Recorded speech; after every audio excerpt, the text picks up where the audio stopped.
Duh. Assalamualaikum warahmatullahi wabarakatuh. Perkenalkan, kami dari kelompok 2 akan mempresentasikan materi tentang permintaan yang beranggotakan satu. Nama saya Sofyananto dengan NIM 205504187. Saya Ahmad Abdurrahman, NIM 20 5504311. Saya Septia Mesia, NIM 20 5504295. Saya Iden Barokah, NIM 20 5504043.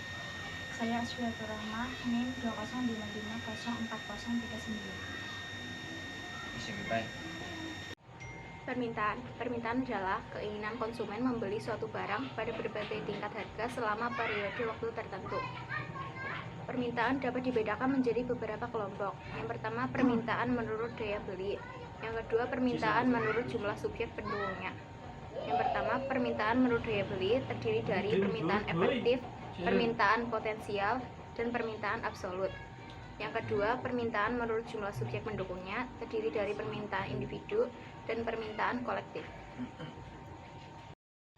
Faktor-faktor yang mempengaruhi permintaan yaitu 1. Harga itu sendiri, 2. Barang lain atau substitusi, 3. Jumlah penduduk, 4. Rata-rata pendapatan, 5. Selera, 6. Distribusi. Hubungan barang dan jasa dalam permintaan. Dalam permintaan, barang dapat dibedakan menjadi 7 golongan, yaitu 1. Barang pengganti atau substitusi.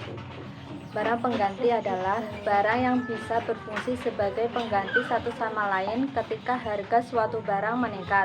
Contoh, nasi dapat digantikan dengan roti. Yang kedua, barang pelengkap.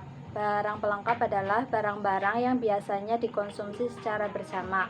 Contohnya adalah motor dan bensin. Yang ketiga adalah barang netral. Barang netral adalah barang konsum yang tetap jumlah pembeliannya atau pemakaiannya meskipun pendapatan konsumen bertambah. Contoh, beras dan buku. Ya, yang selanjutnya yaitu barang inferior. Barang inferior yaitu barang yang jumlah permintaannya akan turun seiring dengan pendapatan konsumen. Ketika pendapatan masyarakat rendah, tingkat permintaan terhadap barang tersebut naik dan sebaliknya. Contoh, sandal jepit. Yang seterusnya yaitu barang esensial. Barang esensial yaitu jenis barang yang ketersediaannya sangat penting dalam kehidupan masyarakat sehari-hari. Contohnya sandang, papan, dan pangan. Selanjutnya yaitu barang mewah. Barang mewah yaitu jenis barang yang permintaannya sangat responsif terhadap kenaikan pendapatan konsumen. Barang ini akan dibeli masyarakat setelah memenuhi kebutuhan pokok, yaitu contoh mobil mewah, jam tangan, dan perhiasan.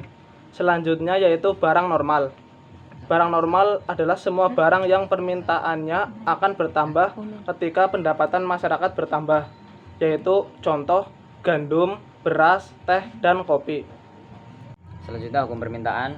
Ketika harga suatu barang atau jasa mengalami penurunan, maka jumlah permintaan barang atau jasa tersebut akan naik. Dan sebaliknya, ketika harga barang atau jasa meningkat, maka jumlah barang atau jasa yang diminta akan berkurang. Hukum permintaan tersebut akan berlaku dengan asumsi faktor-faktor lain di luar harga harus dianggap konstan atau ceteris paribus. Ceteris paribus ini yaitu ungkapan Latin yang berarti semua variabel selain yang lain sedang dipelajari diasumsikan konstan.